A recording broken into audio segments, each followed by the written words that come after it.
Hello, everyone, and welcome to Bookercast, the podcast where books come to life. And I'm so excited to dive into another amazing story with all of you.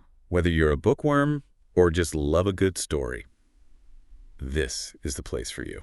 Every episode, we explore incredible books, talk about their stories and characters, and share insights that'll make you fall in love with reading all over again. All right, let's not keep you waiting any longer. Get comfortable, and let's jump right into it. Sounds good. Welcome to a deep dive into Thinking Fast and Slow by Daniel Kahneman. I think a lot of people think of it as this dense psychology book, but it's really more like a guide to understanding why we do the things we do, like those "why did I do that" moments we all have. Yeah, definitely. Kahneman really dismantles this idea that we're all perfectly rational beings. He shows how we use all these mental shortcuts. And while sometimes those shortcuts lead to some pretty wacky results, you know what I mean? Totally. Like the book is full of research and examples, but he somehow manages to explain it all in a way that just makes sense. It's really no wonder it became such a huge bestseller. I mean, one of the things that really stood out to me was that story about how this whole line of research even began. Oh, you mean that seminar back in, what was it, 1969? Yeah, Kahneman and Amos Tversky, who was his main collaborator, they kind of realized they had really different ideas about how people make predictions. And that disagreement, it really kicked off this whole conversation that went on for years and years. And it ultimately led to some groundbreaking discoveries about what they ended up calling cognitive biases. It's just wild, right? How a simple difference of opinion can spark such a huge shift in our thinking. Okay, so one of the, I guess, core ideas in the book is this whole concept of two systems of thinking. Can you break that down a bit? Yeah, absolutely. So Kahneman basically says that our thinking, it's kind of split between these two systems, system one and system two. System one is like the fast, intuitive part of our minds. It works automatically without any effort, and often unconsciously. You can almost think of it like your gut feeling or those snap judgments you make without even realizing it, you know? So like if you swerve to avoid something in the road, like before you've even really processed what it is. Yeah, exactly. Or like when you recognize a friend's face in a crowd, or just know that 2 + 2 = 4, that's system one doing its thing. It's super efficient. And honestly, we need it to get through the day, right? For sure.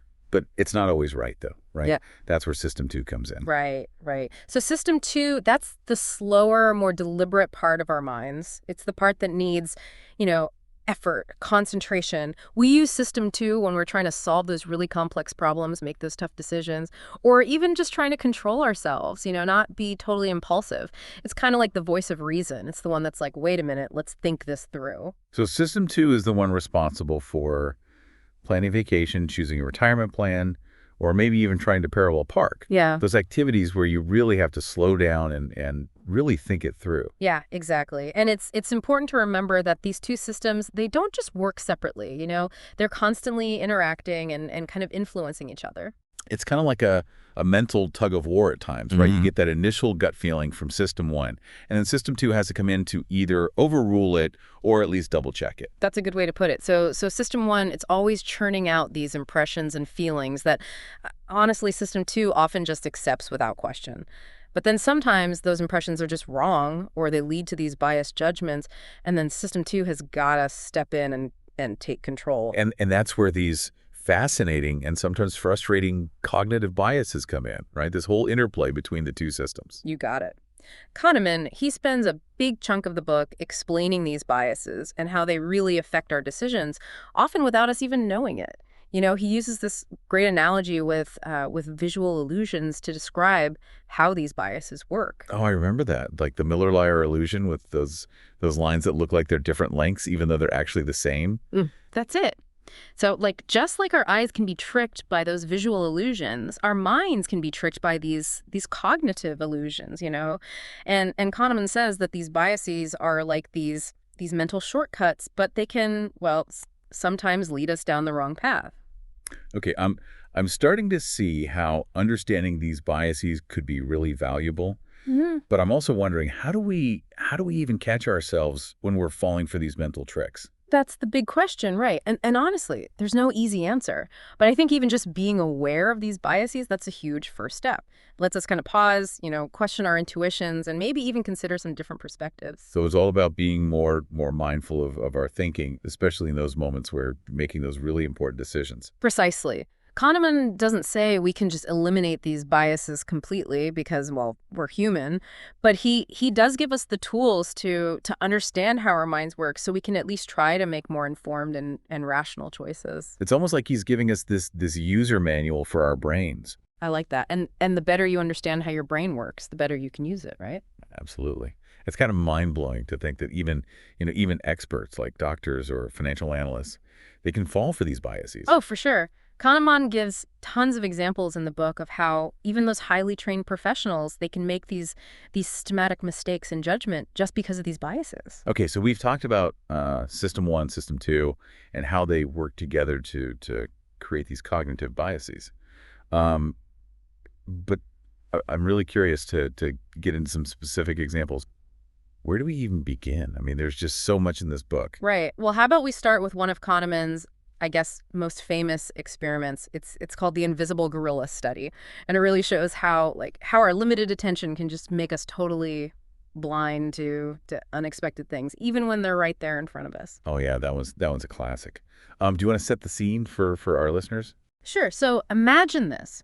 You're watching this video of these people, they're just passing a basketball back and forth. Your job is to count how many passes the players wearing white shirts make, okay? And you're so focused on counting that you completely miss something amazing. A gorilla. A person in a gorilla suit walks right through the middle of everything. You got it. And the crazy thing is, a ton of people who watch this video, they just miss the gorilla entirely. They're so focused on the counting that they just don't see it. It's just a powerful example of what Kahneman calls inattentional blindness. It's like we become blind to anything outside of what we're focusing on, even if it's totally obvious. And think about how that applies to our daily lives. It's pretty amazing how often we miss those important details when we're focused on something else. Think about how many times you've driven past your exit on the highway because you were, on the phone. Or how many times you miss a crucial detail in like a contract because you were rushing through it. Yeah, exactly. The invisible gorilla experiment, it's a good reminder that our attention is really limited and focusing on one thing can make us totally blind to others, even when they're really important. This is making me rethink my whole multitasking strategy. Yeah. Okay, so our limited attention, it can create these blind spots. But Kahneman also talks about how mental effort, that can be physically tiring, right? What's that all about? Well, so Kahneman and his colleagues, they were curious about whether they could measure mental effort objectively. So they came up with this really clever experiment that used pupil dilation as a way to show cognitive load. Wait, you can tell how hard someone's thinking just by looking at their pupils. Yep. They found that pupil size, it actually correlates with mental effort. So the harder you're thinking, the wider your pupils get. It's this involuntary response. That's wild. And what did they find? Well, they found that those mentally demanding tasks, they cause significant pupil dilation.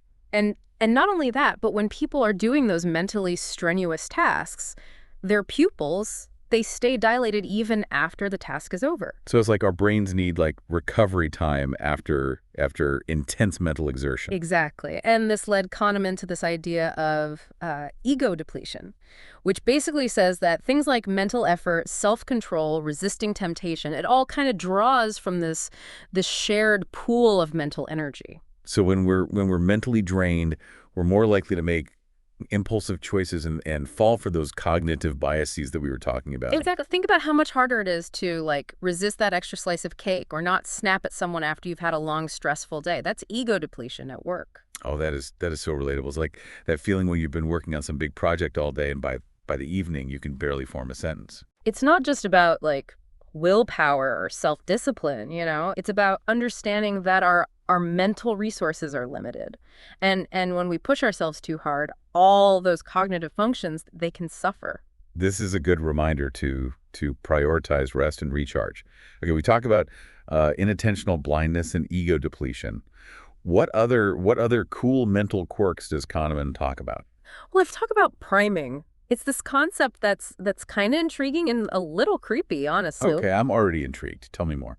All right, so priming is this idea that being exposed to a stimulus can influence how we react to another stimulus later on, and we often don't even realize it's happening. So you're saying that like things in our environment can subtly influence our thoughts and actions? Yeah. Like, is it like subliminal messaging or something? It's kind of similar, but it's not always about those hidden messages. Like, for example, there was this study that found that students who were exposed to like words associated with old people, they actually walk slower down the hallway afterwards. Seriously. Just from reading words like Florida and wrinkle. Yep. It's this subtle effect, but it's measurable. And it suggests that our minds, they're always making these connections. And those connections can affect how we behave without us even knowing it. Okay, that is kind of freaky, but also like really cool. So how does priming even work? Like what's happening in our brain? Well, remember how we were talking about system one and how it makes those click associations? Right, our brain's trusty shortcut system. Exactly. So when we're exposed to something like a word or an image, it activates all these related concepts in our minds. And those activated concepts, well, they can influence how we understand and react to things that come after. So it's like our brains are making these mental webs of associations, and priming is just like tapping into those existing networks. That's a great way to put it. And the thing is, these associations, they often happen unconsciously. We're not really aware of the connections being made, but they can still have a big impact on us. This is making me rethink everything I do. Mhm. Like how much of my thinking and behavior is influenced by things I'm not even aware of. That's a big question that Kahneman brings up. And yeah, it might feel kind of unsettling at first, but it also shows how incredibly complex and adaptable our minds are. Okay, I need some time to process all of this. We've covered a lot already, but I am definitely hooked. I can't wait to dive even deeper into Kahneman's world of cognitive biases and all those mental shortcuts. Well, get ready, because we're just getting started. Okay, so last time we were talking about, that whole priming thing and how it can just kind of subtly influence our thinking. Pretty amazing how much is happening under the surface, Mm, in our minds. it really is. And that kind of brings us to another fascinating thing that Kahneman talks about. It's called cognitive ease. Cognitive ease. That sounds, I don't know, kind of pleasant. Tell me more. Well, it can be, but it can also be a bit tricky. It's basically this idea that information that feels familiar, or easy to process, it just tends to feel more true, even if it's not actually accurate. Hold on. Are you saying that, like, we're more likely to believe something just because it rhymes? Or if we've heard it a bunch of times? Exactly. Our brains, they just love those shortcuts. And one of those shortcuts is thinking that if something is easy to understand, then it must be true. It's like a way to save mental energy. So how does that play out in real life? Like, give me some examples. Sure. Think about like advertising slogans, all those catchy jingles and rhymes. Those are used because they're easy to remember and they create that sense of familiarity, Yeah. you know? And that familiarity makes us more likely to trust the brand or the product, even if we haven't really thought about whether it's actually good or not. Exactly. Or think about the illusory truth effect. Studies have shown that just repeating something over and over, it actually makes people believe it more, even if it's totally false. Oh, wow. So, like, if you see some misleading headline popping up all over social media, Mhm. even if you knew it was bogus at first, you might start to believe it just because you've seen it so many times. Exactly. The more we see something, the more familiar it feels, and the more likely we are to think, yeah, okay, that must be right. This makes me think about, like, misinformation and propaganda. If people are constantly bombarded with the same false claims, even if they know it's not true at first, that familiarity could wear them down over time. That's one of the big worries with how information spreads online. The more something is shared and repeated, the more it seems like it must be true, even if there's no real evidence. So what can we do to, like, fight back against this tendency to think that familiar equals true? Well, the first thing is just to be aware of it. Just recognize that just because something feels familiar or easy to grasp, it doesn't mean it's the truth. So, like, be more skeptical and double check our assumptions. Right. Look for different perspectives, think about where the information is coming from, and try to find evidence to back up those claims, especially if they match your existing beliefs. Because we're more likely to, like, fall for those familiar stories that just confirm what we already think, right? Exactly. Cognitive ease, it's a powerful thing, but with awareness and some critical thinking, we can avoid being swayed by it. Okay, so we've talked about how our brains just love those shortcuts Mhm. and how that can lead to biases like cognitive ease.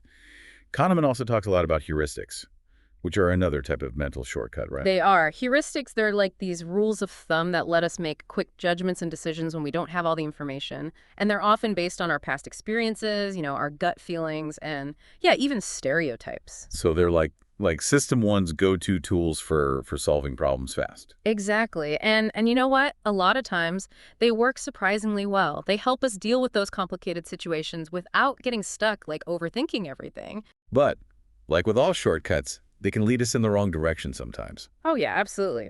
One of the most, I guess, well-known heuristics is the availability heuristic, which we kind of touched on earlier. Right, that's the one where we judge how likely something is to happen based on how easy it is to think of examples, right? Exactly.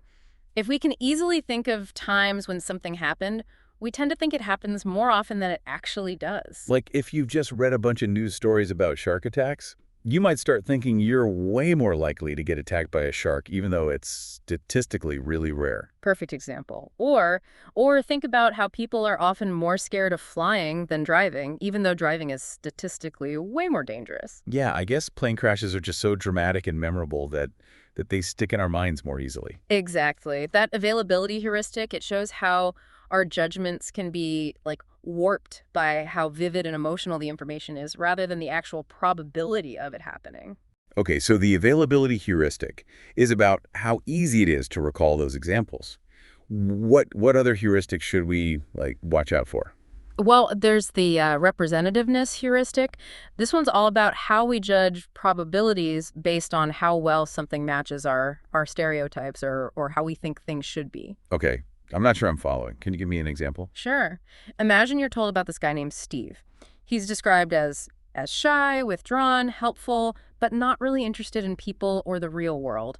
He needs order and structure and is really into details. Okay, I'm picturing like a stereotypical librarian or maybe a computer programmer. Right. Now, if I asked you to guess Steve's job from a list, you'd probably pick librarian or computer programmer, even though those jobs aren't that common overall. Because he fits the stereotype.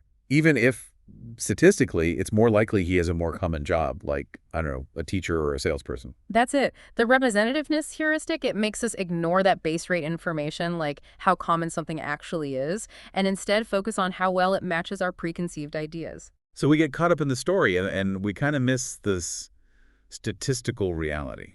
Exactly. And this can lead to some pretty biased judgments, especially when it comes to like judging people based on how they look or first impressions. This makes me think about all those times I've made snap judgments about people based on their clothes or just a couple of quick interactions. It's a good reminder to be aware of that representativeness heuristic and to challenge those first impressions by considering the bigger picture, the statistical realities. Okay, I'm starting to feel like I need a whole new set of tools for understanding the world. We've covered availability and representativeness. Are there any other mental shortcuts we should be on the lookout for? Oh, there are lots, but one more that's worth mentioning is the affect heuristic. This one's all about how our emotions influence our judgment. Okay, so if I feel strongly about something, I'm more likely to believe information that supports how I feel, even if it's not actually true. That's the gist of it. Our emotions, they can act like a mental shortcut, making us make decisions without really thinking things through. This makes me think about how people react to, news stories or political debates. We tend to be more open to information that lines up with our existing beliefs and, our emotional loyalties. Absolutely. The affect heuristic shows how our feelings can, color our perceptions and influence how we think, even when we're trying to be objective. It makes you realize how important it is to be aware of your own emotional biases, especially when you're trying to evaluate information and make decisions. For sure. It's about trying to step back a bit and be willing to question your own assumptions, even when they feel really emotionally true to you. So we've talked about heuristics and how these mental shortcuts can be helpful but also lead to biases. What else does Kahneman talk about in Thinking Fast and Slow? Well, one of the, I think, most groundbreaking parts of his work is how he explores how we make decisions when things are risky or uncertain, and this is where his prospect theory comes in. Prospect theory. Okay, that sounds kind of interesting. It is.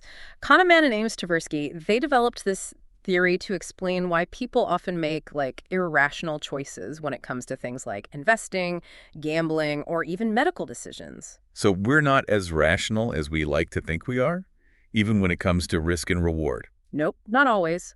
Prospect theory challenges the traditional view of rational decision making, showing that our choices are really influenced by how we see gains and losses and how those gains and losses are like presented to us. Okay, I'm hooked. Tell me more about this loss aversion thing. I know I've definitely felt that. Like losing $100 feels way worse than the joy of gaining $100. That's it.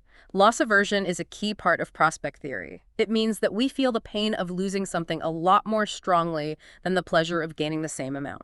So how does that affect our decisions in the real world? Think about investors. Loss aversion can explain why people hang on to those losing stocks for way too long, hoping they'll go back up, while selling winning stocks too soon to lock in those profits. It's like we're so scared of actually losing that we take bigger risks just to try and avoid it, even if it means we might lose even more in the end. Yeah, you got it. And prospect theory also shows how our willingness to take risks can change depending on whether we're focused on potential gains or potential losses. So we're more risk averse when it comes to potential gains, but we're more willing to gamble when we're facing potential losses. Exactly. We'll take a gamble to avoid a sure loss, even if it means we could lose even more. But we're much more careful when it comes to potential gains, often choosing a smaller but sure thing over a bigger, riskier gain. This reminds me of those buy one, get one free deals. We get so focused on not missing out on that free item that we end up buying things we don't even need. That's a great example. Marketers, they get these psychological biases and they use them to get us to buy stuff. Okay, so loss aversion explains why we're so sensitive to potential losses. But what about this framing thing you mentioned? Right, so framing is how the way information is presented can influence our choices, even if the actual options are the same. So are you saying that just changing the wording or the context can change how we see things and make us choose differently? Exactly. One of the classic examples of framing effects is this thing called the Asian disease problem. The Asian disease problem. That sounds, I don't know, a little off-putting. Oh, it's just the name of the scenario they used in the study. It's not meant to be offensive or anything like that. Okay, good. So what is the scenario? So imagine there's this outbreak of a deadly disease, and it's expected to kill 600 people. You have two options for dealing with it. Program A, where 200 people will be saved for sure, or Program B, where there's a 1/3 chance that 600 people will be saved, but a 2/3 chance that no one will be saved. Okay, so program A, it's a sure thing, while program B is a gamble. Right. So which program would you go with? That's a tough one. I think I'd go with program A, the sure thing. Saving 200 lives for certain seems better than risking everyone. That's what most people say. Okay, now imagine the same situation, but the options are worded differently. Program C, where 400 people will die, or Program D, where there's a 1/3 chance that no one will die, and a 2/3 chance that 600 people will die. Wait a minute, these are basically the same options as before, they're just worded differently. You got it. The outcomes are the same, but now we're talking about lives lost instead of lives saved. And I'm guessing that this change in wording changes how people choose. It does. When it's framed in terms of lives lost, people tend to go for the riskier option, Program D, even though it's the same as Program B, which most people avoided when it was framed as lives saved. That is mind-blowing. Just changing a few words can totally flip how we feel about risk. That's the power of framing. It shows how easily our perceptions and decisions can be swayed just by subtle changes in how things are worded, the context. This makes me think about how, like, politicians and advertisers use language to try and influence us. They're really careful about choosing the right words to make us feel a certain way and to frame things in a way that supports their message. Exactly. Understanding framing effects is really important if you want to be a smart consumer of information and make choices that are actually in line with your values. Okay, this is all super fascinating, but I have to admit, it's also a bit overwhelming. Does this mean we're just like puppets to our cognitive biases and emotions? Is there any way to make truly rational decisions? That's a great question, and it's one that Kahneman wrestles with throughout the book. He doesn't think we can just get rid of these biases completely, but he does offer some ideas for how to lessen their impact. And one of those is understanding the difference between what he calls our experiencing self and our remembering self. Okay, 2 more cells to keep track of. Tell me more. All right, so the experiencing self, that's the part of us that's living in the moment, experiencing life as it happens. It's the part that feels joy, pain, boredom, excitement, all those raw feelings of being alive. So that's the part that's actually living life in real time. What about this remembering self? The remembering self, that's the part of us that looks back on our experiences and makes decisions about the future. It's like the storyteller of our lives, shaping our memories and choices. So it's the part that's always building our personal narratives. Exactly. And here's where things get really interesting.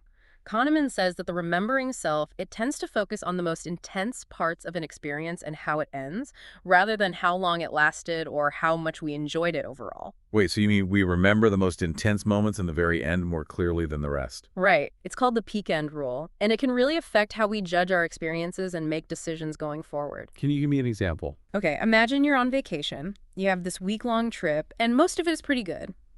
But there's this one amazing day, like everything is perfect, the weather, the food, you see an incredible sunset. Then on the last day, everything goes wrong. You miss your flight, your luggage gets lost, you get caught in a downpour. Okay, so a mix of good and bad, but those really intense moments stand out. Exactly. And because of the peak end rule, those peak moments and how it ends, they're going to have a bigger impact on how you remember the trip overall. You'll probably remember it as being more negative than it really was because those bad experiences at the end just loom larger in your memory. So even though most of the trip was enjoyable, the bad ending kind of colors the whole experience. Exactly. And this can affect our decisions in the future. You might be less likely to go back to that same place, even though overall it was mostly a good experience. Wow, this makes me want to rethink how I plan my vacations. And it's not just vacations, you know? This applies to all sorts of things, from medical procedures to relationships. So are you saying that we're not always the best judges of our own experiences? That's one of Kahneman's main points. Our memories, they're not always accurate representations of what we actually live through. They're influenced by all these cognitive biases and heuristics and how our remembering selves create those stories about the past. This is really eye-opening. It's like Kahneman is giving us this whole new way to look at our lives and our choices. But I have to say it's also a little intimidating. Knowing about all these biases and how they influence us, it makes you feel kind of powerless, you know? Yeah, I get that. But Kahneman isn't trying to make us feel helpless. He actually sees this knowledge as empowering. How so? By understanding these biases, we can start to lessen their control and make better, more thoughtful decisions. It's about being more aware of how our minds work and coming up with ways to overcome those limitations that we all have. Okay, I'm starting to see the light. But it's a lot to wrap your head around. It feels like we've barely scratched the surface of Kahneman's work. Hmm. What else do you think our listeners should really understand about thinking fast and slow?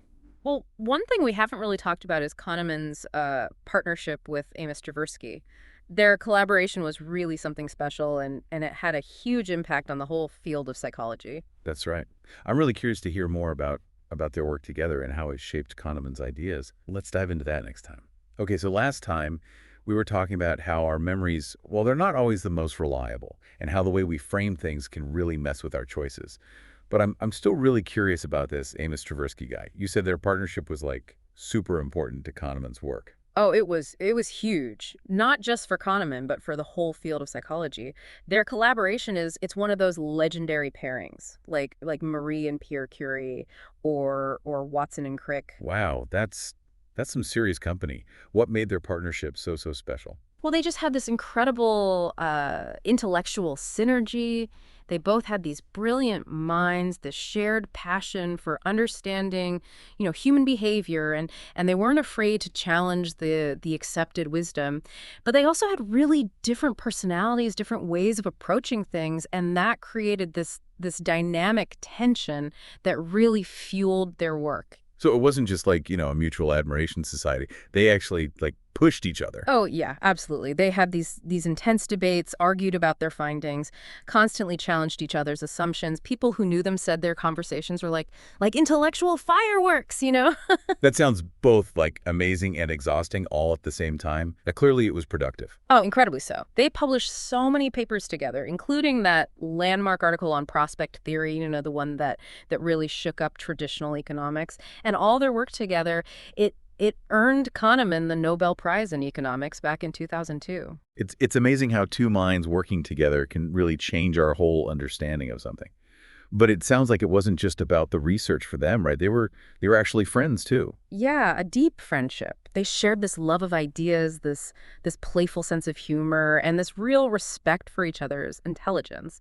Kahneman has said that working with Tversky was like the most intellectually stimulating and rewarding time of his life. It really shows you the power of finding the right intellectual partner. Sadly, Tversky passed away in 1996, but his legacy lives on, both through their work together and through Kahneman's later research, including Thinking Fast and Slow. That's right. Kahneman has even described the book as a kind of tribute to their collaboration, a way to share their ideas with a wider audience. And one of the things that makes the book so engaging is how he uses these really relatable examples to explain all these, kind of complex ideas. Totally. It's not like a dry textbook or anything. It's full of these thought experiments and stories that make you think, oh, wow, yeah, I do that all the time. Exactly. Like that classic bat and ball problem. A bat and ball cost $1.10 together. The bat costs $1 more than the ball. So how much does the ball cost? Most people would say 10 cents right away. Right. That seems obvious. Right. But if you actually stop and think about it, you realize, wait, that can't be right. If the ball was 10 cents, the bat would have to be $1.10. That would add up to $1.20. The right answer is 5 cents. It's a simple problem, but it really shows how our system won. It just jumps to that intuitive answer, and often it's wrong. It's a good reminder to slow down and engage that system too, especially when it comes to things like, money decisions. For sure. And another example that shows how easily we can be tricked is that Miller-Lire illusion. Oh yeah, the one with the two lines that are the same length, but one looks longer because of those arrowheads on the ends. That's the one. It's a visual illusion, but Kahneman uses it to show that our minds can be tricked in similar ways when we're making judgments and decisions. It's like our brains are always trying to make sense of the world, right? Creating these shortcuts and patterns. But those shortcuts can sometimes lead us down the wrong path. That's really it. Thinking fast and slow isn't about making us feel bad about having these cognitive biases. It's about helping us understand them so we can, become better thinkers and make better choices. So it's not about getting rid of our biases entirely, but more about learning how to, manage them. Exactly. And just being aware of them, that's the first step. Once we realize that we're all prone to these mental quirks, then we can start to question our assumptions, get different perspectives, and make more conscious, deliberate choices. Like we've been given this incredible map of the human mind with all its, strengths and weaknesses. Now it's up to us to use that map to navigate the world a little bit better. I like that. And remember, this is really just the beginning. There's so much more to explore when it comes to cognitive psychology and behavioral economics. Kahneman's work has really opened up this whole new understanding of how we think and why we make the choices we do. This deep dive has definitely made me want to learn more. And for our listeners who are feeling the same way, we've put together some resources on our website. You can find links to Kahneman's research, some interviews with him, and even some fun interactive experiments where you can test your own biases. Because the best way to understand how your mind works is to, actually put it to the test. So go out there, explore those mental shortcuts, and have fun with it. Thanks for joining us on this deep dive into thinking fast and slow. We hope you're leaving here feeling a little more informed, a little more self-aware, and maybe even a little more forgiving of your own, perfectly imperfect mind. Until next time, keep thinking. And that's a wrap for today's episode of BookerCast. We hope you enjoyed diving into it as much as we did. Thank you so much for spending your time with us. Your support means the world, and we can't wait to hear your thoughts on this episode. Don't forget to subscribe, hit that like button, and share this episode with your fellow book lovers. And let us know your thoughts in the comments below. We love hearing from you. See you in the next deep dive. Bye for now, and happy reading.